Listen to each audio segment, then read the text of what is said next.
ভাইয়ে ভাইয়ে মিল নাই, অথচ শালা সম্বন্ধীর সাথে মিল বেশ।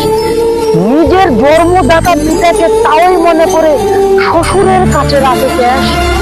নিজের বোনের বাড়ি যাওয়ার সময় নেয় না কিছু, অথচ দামি দামি গিফট পায় শালি। আমার কথাগুলো শুনতে তিতা হলেও আমি সত্য কথাটাই কিন্তু বলি, যে যেমন কর্ম করবে তেমনই পাবে ফল।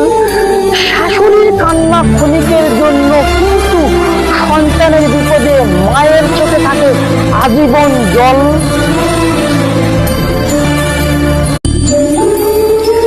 নিজের ভাইয়ে ভাইয়ে মিল নাই, অথচ শালা সম্বন্ধীর সাথে মিল বেশ। নিজের জন্মদাতা পিতাকে তাওই মনে করে শ্বশুরের কাছে রাখে ক্যাশ। নিজের বোনের বাড়ি যাওয়ার সময় নেয় না কিছু, অথচ দামি দামি গিফট পায় শালি। আমার কথাগুলো শুনতে তিতা হলেও আমি সত্য কথাটাই কিন্তু বলি, যে যেমন কর্ম করবে তেমনই পাবে ফল। শাশুড়ির কান্না ক্ষণিকের জন্য, কিন্তু সন্তানের বিপদে মায়ের চোখে থাকে আজীবন জল।